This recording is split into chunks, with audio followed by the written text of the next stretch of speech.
IPMNation.com.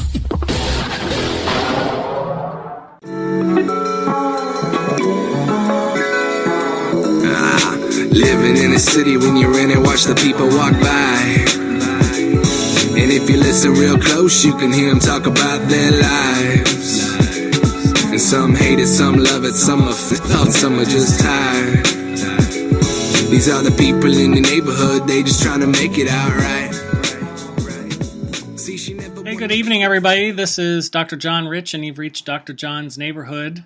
I'm very excited because not too long ago I posted an article on my site and on the site at Psychology Today about the Brady Bunch, trying to make the argument that this sitcom from the late 60s and early 70s provided us with a pretty nice model of what positive parenting is supposed to look like, even way before the idea of positive parenting had really hit the public consciousness.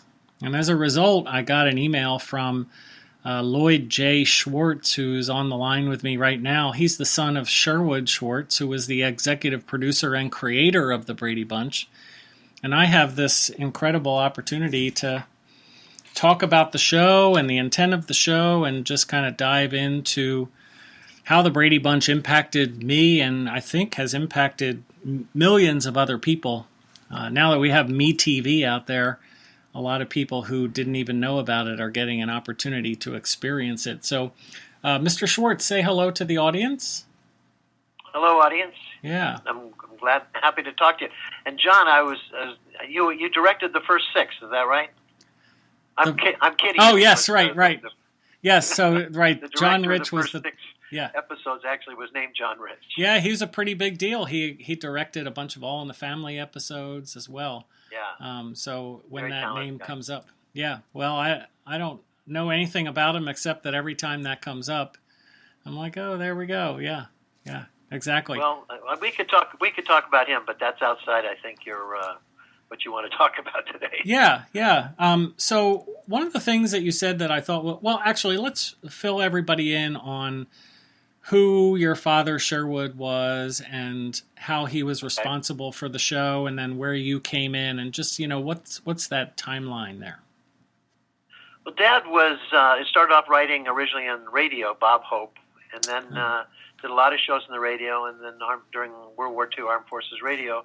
And then when television came about, he moved over and did a show called I Married Joan, and that was one of the early shows on television, and then wrote for Red Skelton for 8 years, and then did a lot of other series and things, and then did probably the most famous before Brady Bunch was Gilligan's Island. Right.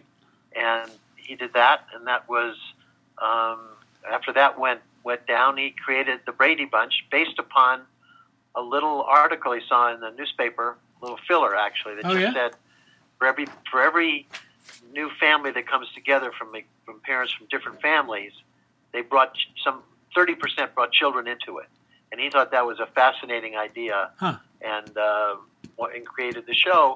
Didn't get on right away, and then a movie came out called Yours, Mine, and Ours, which had a similar theme, and since television is something that is very imitative. And so it said, since there was a movie like that, maybe they should put a show on like that. Didn't Sherwood Schwartz come in with a show like that, and boom, there was the Brady Bunch. How about that? And that was like in 1968, and I was still in college, and he asked me to join him. I had worked with him earlier, and I certainly didn't want to do that because I wanted my own career. And then he convinced me to do it because I had worked with kids and had a degree in this kind of thing, and so I started Brady Bunch and was given these 6 kids to do with them how I wanted to quote unquote raise them. Well, in this show business environment, and then I stayed with it through all the different permutations of Brady Bunch, and that's through today. We did movies and TV, other half-hour shows and cartoons and just about everything Brady Bunch. And now, in fact, they were doing a show right now called Very Brady Renovation for the HG Network. I'm waiting for that. Yeah. Yeah. You'll see me on TV then. It comes out in September. I do some interviews and things. Oh, good. And there seems to be never, and there's always always an interest in this. I always say that the Brady Bunch is a lot of things, but over isn't one of them. Yeah, right. You even said that in the email. Well, so what do you think is the appeal of it? Well,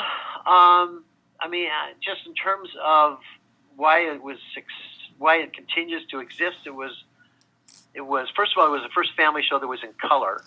Oh. And so it seemed a little bit more modern than some of the Donna Reeds and Leave It to Beaver. Yep. And it was one of the first shows, and this was very intentional on Dad's part. He wanted to tell a show basically from the kid's point of view, and normal kid's point of view. There wasn't different strokes, a strange kid or something like that. Right. He just wanted everyday kids, and a lot of even when the show started, it kind of shifted. At the beginning, it was going to be the kids' impact on the parents. But eventually, Dad realized that it's very hard for kids to have an impact on parents, but it's much more that parents have an impact on children. And so we started to do shows that were, in fact, I don't think that of the 117 episodes we did, there were more than 2 or 3 that had really a parent problem. It was always kids' problems, and then the parents would. And he also wanted to have a strong father figure. Because in a lot of shows, the father's kind of an idiot. Yeah. And he wanted, very, very parents that have a real point of view, which was I think that's leading into what you wanted, your point of view of the Brady Bunch as parenting. Yeah. And so do you know when he was interviewing, I guess auditioning is the word, auditioning for Mike and Carol, was he looking for people who had a particular parenting philosophy? Was that part of the conversation? I don't think so. Okay. Florence had 4 kids, so Yeah. she had experience raising kids. The point of view was always his, and they had to fit into his point of view. So, but you always want. In fact, with the kids, we never had descriptions of the kids. A lot of times in a presentation, you haven't seen it, but it says there's a kid who eats all the time, another kid who likes science, and one of the kids glasses, and then a big athlete.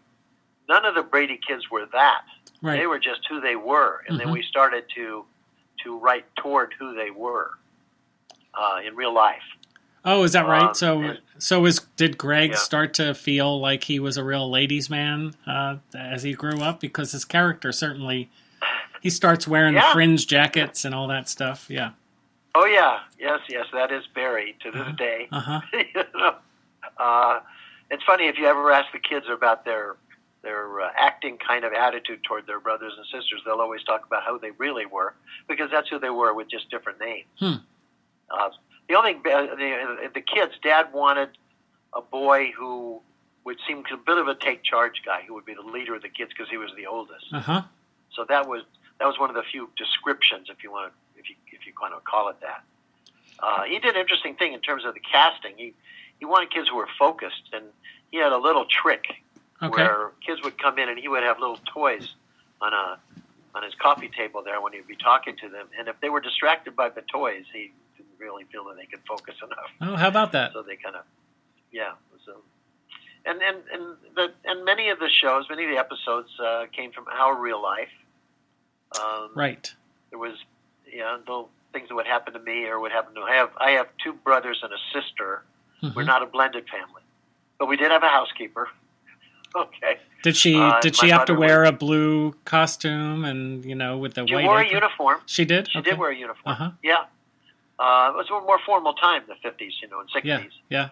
My mother was a stay-at-home mom. So that was, and we had some of the things are reflected in the show. We had a time when everybody got together for dinners and things that was normal in our house. And the housekeeper would come in with whatever the food was. So that's kind of how we were raised. And you and I had talked off air about some of the parenting things that are reflected in Brady. It would never felt that way to me because, I never thought we were making a statement about parenting. Really? Because we were just doing things the way we did them. And Mike Brady is very much like my father. He was a strong father. Yeah. Always talked to us, gave those kind of lectures. And it was funny. I always thought those lectures were funny. And when I later did the satire movies, we made them very funny. Right. But I thought when we did them originally, I thought they were kind of funny. So, well, I mean, you talked before when we were talking before we started recording about how this was your reality, and it was definitely not my reality, and it wasn't the reality of the people growing up. And so I would say the legacy of the show for my life is that I got to vicariously live in this household where people were paying attention, and even though there are these periods of disunity among the siblings, the parents are there to try to make sure that ruptures get mended and disagreements get ironed out, and that things get put on the table if there's an issue. And so that's one of the things that I wrote about in that article was the degree to which those parents, Mike and Carol, were sensitive to what was going on in their children's lives and then would drop what they were doing to respond to it is really quite amazing considering the time when it was written, in my opinion. That's interesting because, as I say, we only bring our experiences to it. Yeah. Many people have told me exactly what you're saying, and some people felt the show was aspirational, where that was a way to hope that the families would be. But that's how my family was. Yeah, we had letters all the time. Kids thinking that this was a real family would say they were going to run away from home and join the Brady family. Right. And some of them were funny because they said there's so many kids, maybe they wouldn't even realize there was another one or something. Dad would always write letters back to the parents saying that he got a letter and that they should pay attention to this. Really? Wow. Very, very, yeah. No, he was a terrific guy. And if you've talked to anybody who worked with him, they would always say he was just about the best producer because he always cared about the kids. And they always saw him as another father figure. And I was always a kind of an uncle to the kids. In fact, one of them, who shall be nameless, but of the 6 kids, had a very troubled home life. And the place where he was most comfortable was with his television siblings. And he always looked at the TV episodes. I'm saying he, so we narrowed it down. Yeah. But he always looks at the shows basically like they're home movies of his life. How about that? Because that was his upbringing. Well, especially I think as soon as the children needed to start touring and playing music and doing concerts, it seems like they were spending an awful lot of time around one another, almost 24/7 for periods, right? Yeah. Oh, yeah. We didn't have anything to do with the singing when they went out. We were just kind of doing the show. That was their own thing. But again, Dad could have said no, he didn't want to, but he didn't want to stand in the way of their having a chance to do that success. Yeah, yeah. So he went along with that. Yeah. Well, let me divert. It's a short diversion, but in the years that I've spent analyzing television shows, I study the psychology of humor. That's one of my areas, and I also have written about parenting.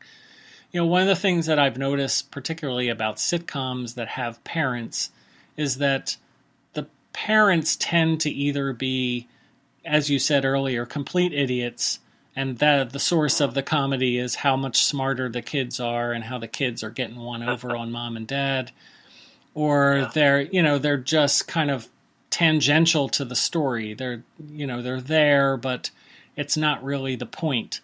And so what I wrote in the article, and I would like you to reflect on it, is that to me, it seems like the show is clearly wanting to be more than just a sitcom. That even if you're saying that your experience of it was that you were just putting on the screen your own experiences, it does seem like it was aspirational, or it was attempting to model for other people how you might treat your children and create successful adults in the process? I would hope that was the case, but I don't think it was. Okay.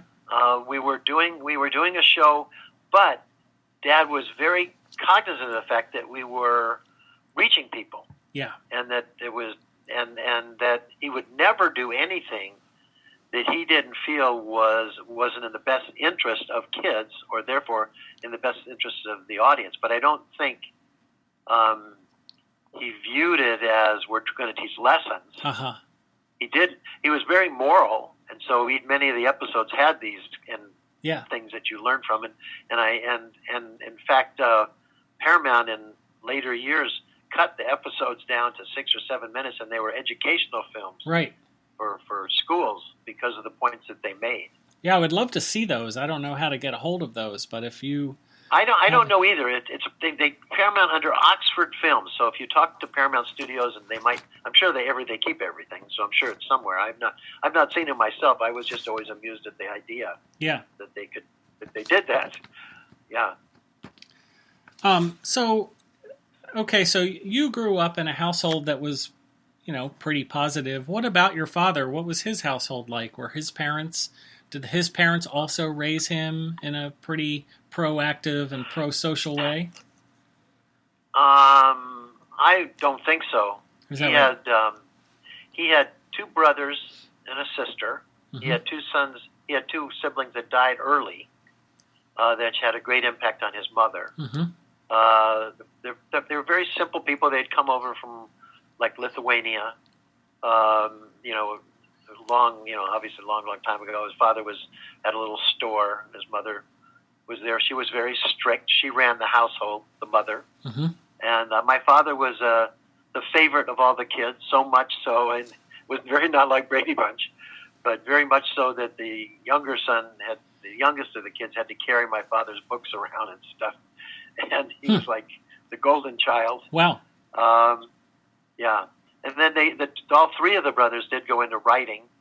His older brother started working for Bob Hope, and that's what led my dad into it, because Dad was going to be a doctor at one point.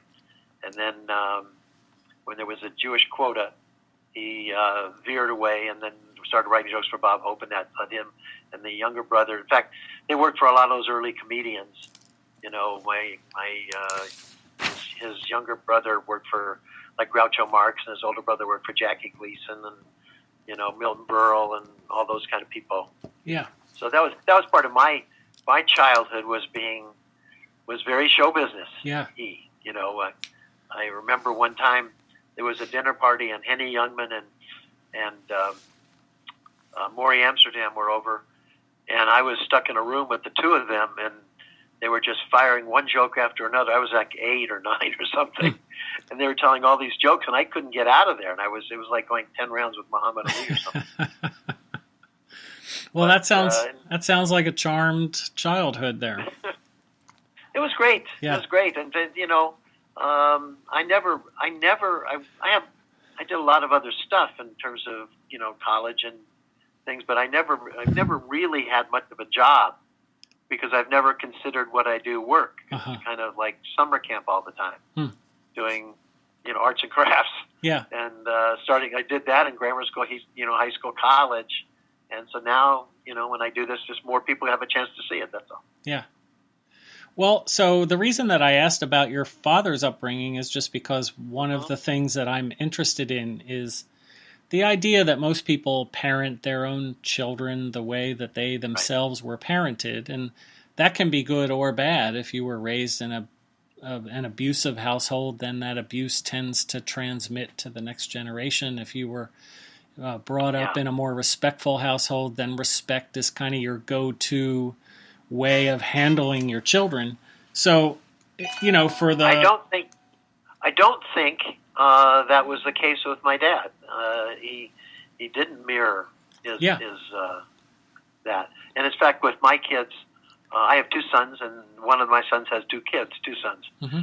The other one's about to get married. And I've told them, I said, listen, I want you to copy what I do as a parent when you think it was good. Uh-huh. But don't make the mistakes I made. You're going to make mistakes, but make new exciting mistakes that you hadn't planned for. Yeah.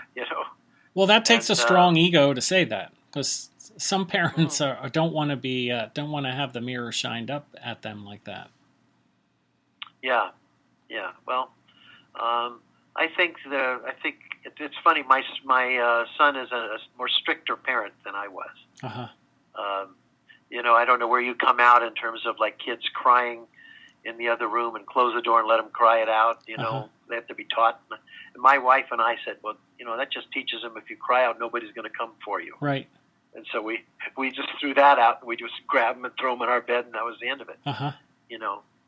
But I also, I think I grew up, even though my parents didn't read Dr. Spock. And I don't think they studied how to be parents. Like more, newer generations do that. They read all these books on it. Yeah. I think they did it instinctually. The one thing I think my parents did was they had what I called a preoccupation with fairness, which was, and I don't think this is necessarily a good thing. They didn't want any of their kids to feel that they were special. Interesting, considering that he was the favored one. So that must have been noticeable. That's interesting. That might have been. You're right. I never looked at it that way. But I feel that all the kids should feel that they're special. Yeah. As opposed to none of them special. So that led me in my life to trying to get acclimation. I had to get reinforcement outside the home. So I would always run for office or something, so people would appreciate me elsewhere because I wasn't getting that at home. You were just getting what everybody else was getting, but nothing extra.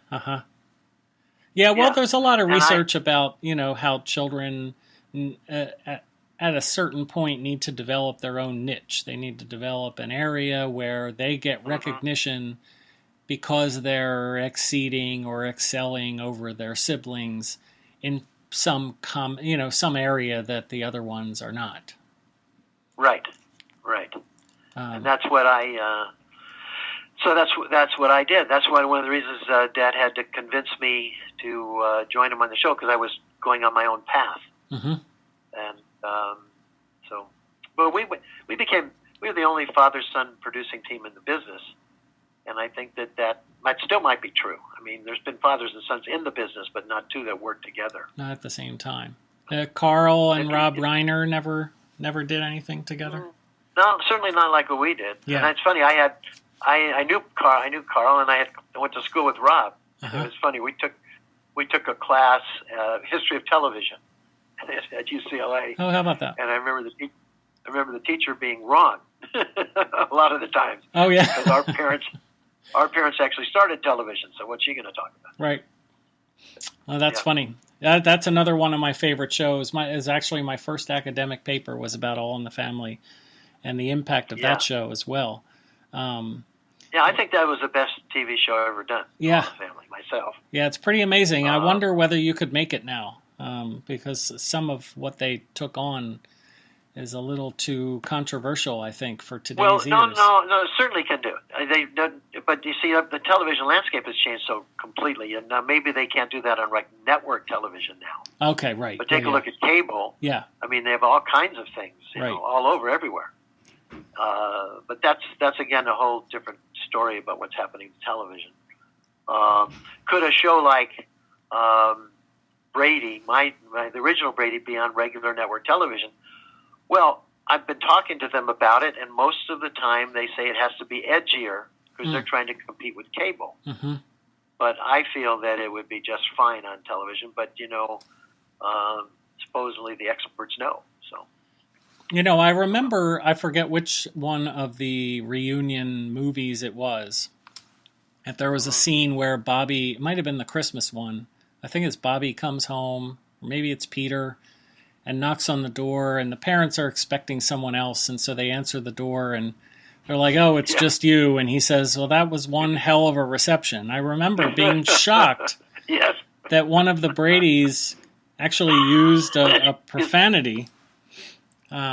So there's your edginess right there. Yeah, big edginess. Yeah.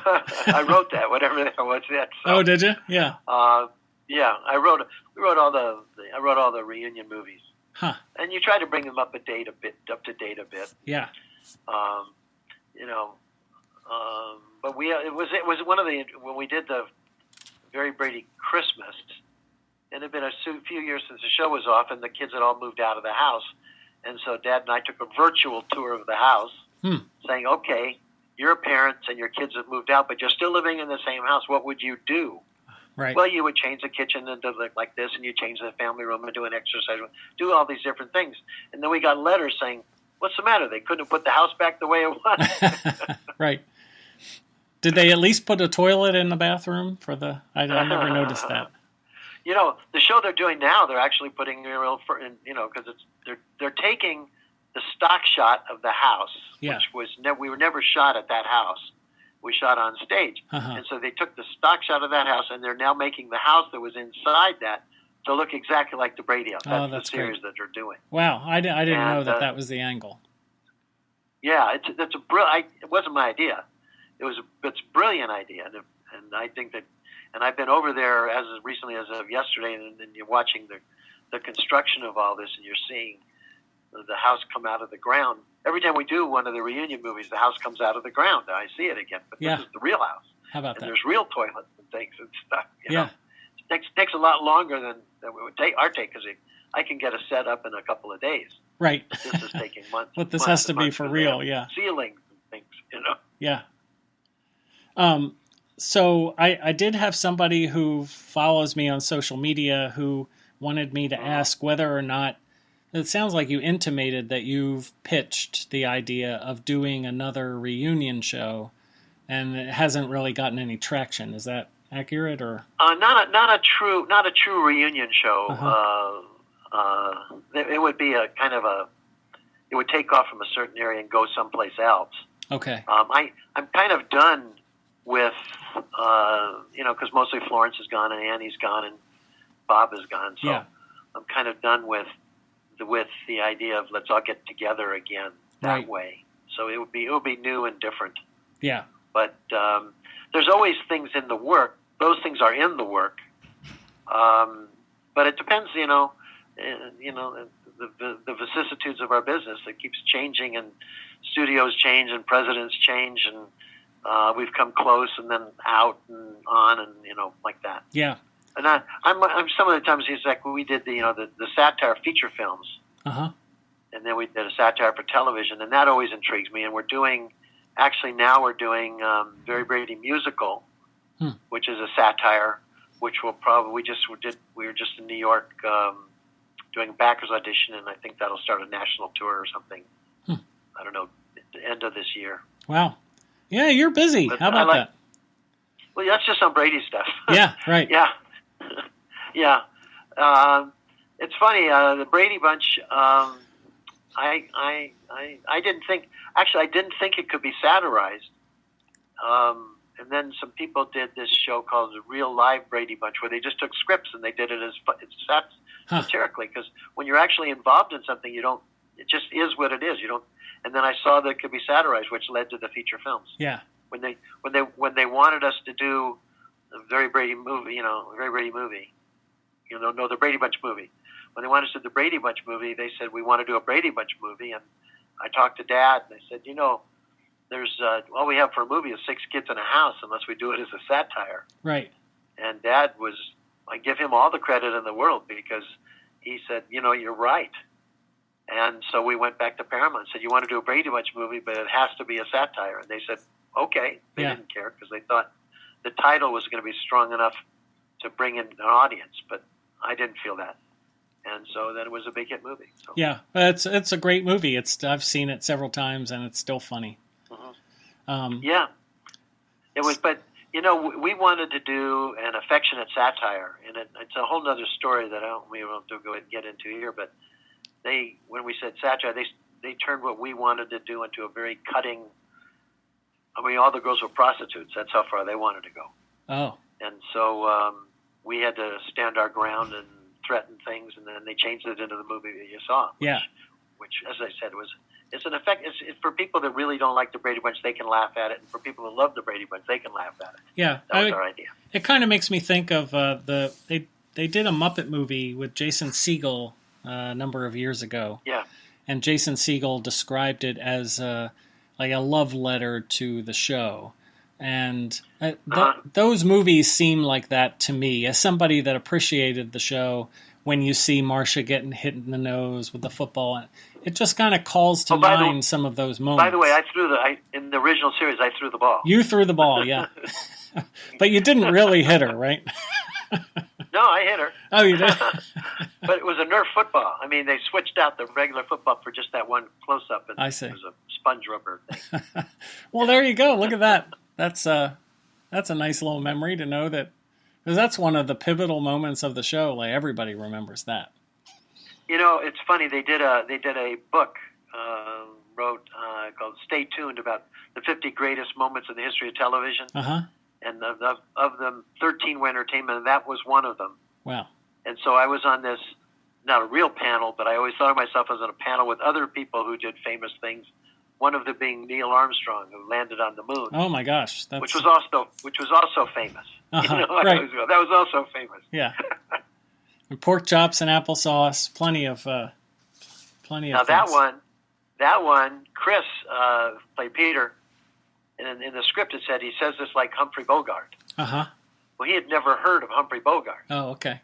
And so I said, Chris, you'd have to say it like this. And I did my impression of Humphrey Bogart. and so people always say to him, hey, so you did an impression of Humphrey Bogart? And he said, no, I did an impression of Lloyd Schwartz. Oh, right. Did an impression of Humphrey Bogart. And he's had to live with that. Just like poor Maureen has had to live with the rest of her life, people coming up going, Marcia, Marcia, Marcia. Oh, yeah. Oh, Maureen has to hear that. I would think that would be Eve Plum. Every day of her life. Yeah. Oh, I see. Yeah. Either one of them have to hear that. Right. You know? Yeah, poor Jan. It's good. You know, I'm not famous at all in terms of what I look like. You know, some people know my name, but that's about it.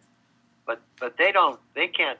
They go out into the world, and Maureen, who looks exactly the same. Mm. I mean, she, you know, all day long, every day, people come up to her, and I feel sorry about that. Yeah. But you know, nothing you can do about it. I just wish for any famous people that they enjoy their celebrity and enjoy the happiness they bring people. And Maureen certainly does that. She's certainly gracious now. Yeah, I mean, I follow her on Twitter, and she's full of positivity. Everything that I see her posting. So I want to move toward wrapping it because I don't want to take too much of your time. But you know, when you look back on the show, if you were to think of some of the, I know that you say that the intent of the show wasn't to deliver parenting lessons, and yet I think it's clear that there are parenting lessons in the show, even if they weren't intentional. Maybe that's just a great tribute to your father and the influence he had on you, that those seem to be somewhat invisible. But if you were looking back on it and you were to say, this is like, if there was a book called A Very Brady Parenting Book, for example, what are the key lessons that you think a new parent can take from how that family operated?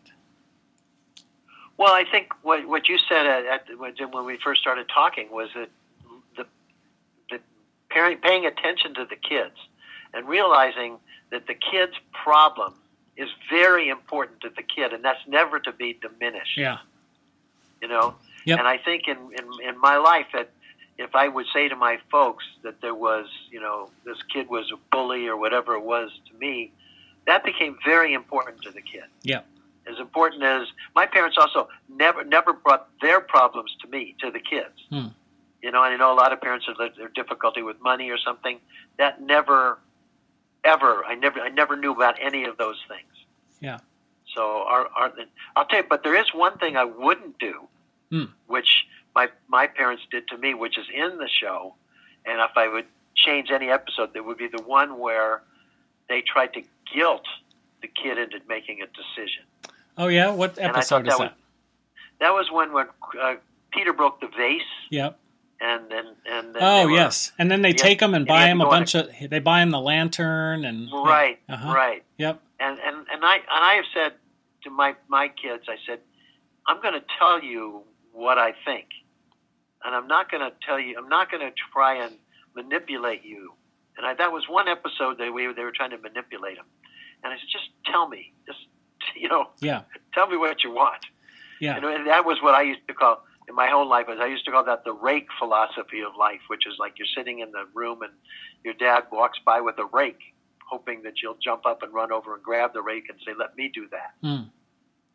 No, if you want me to rake, just ask me to rake. Ask you to rake, I'll tell you yes or no or whatever. Yeah. So that's the one episode I would change. I mean, but that's out of 117, so it's not bad.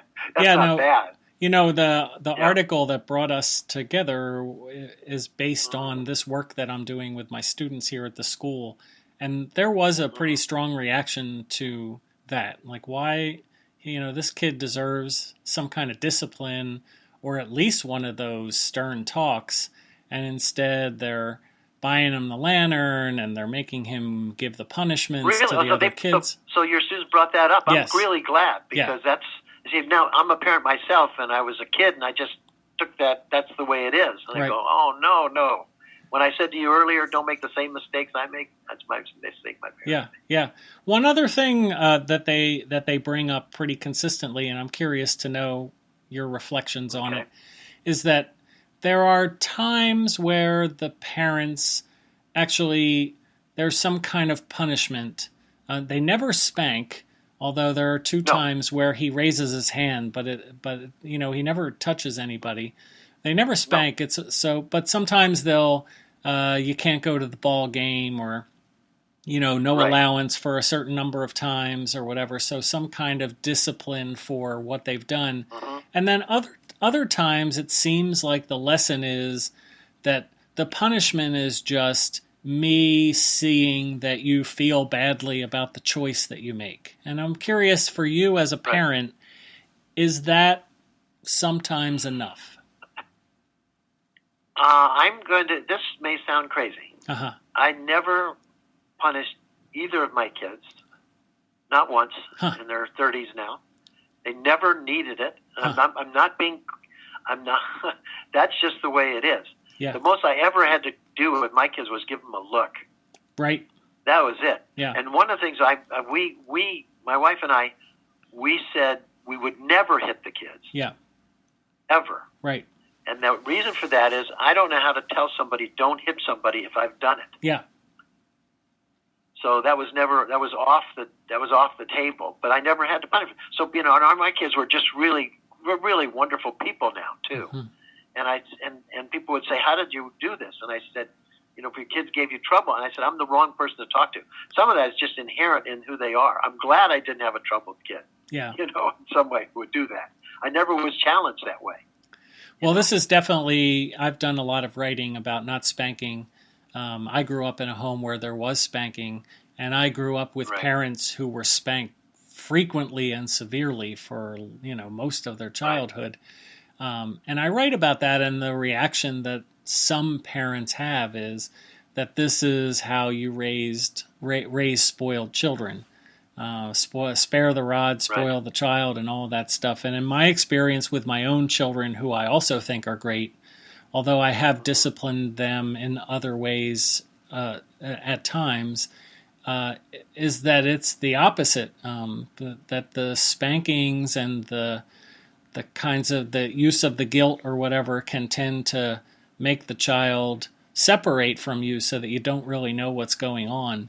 And that just invites problems. Yeah. Mm-hmm. Well, I think we're thinking similarly about that. Yeah. Well, any last thoughts for parents out there? A lot of the listeners of the show are parents, and so... just as I said about to my kids, take what you think was good and change it if you don't. Yeah. And I say, if you're watching the episodes, if something works for you and you can learn something from the episode, please do. Yeah. And then if like that one episode, right, which is don't do that. Yeah. But for the most part, it's a pretty good way. The other, let me say this. Yeah. I think it's a little sterile. The show is sterile, but it was reflected the time. Mm-hmm. It was not mess. I mean, the kids, the kids' rooms are basically messier than the Brady Bunch rooms were, there was also very little physicality. Okay. But that's how I was raised too. I mean, I don't think I kissed my father ever, you know, and very seldom that my parents tell me that they loved me and those kind of things. But that was a kind of a 50s-ish thing.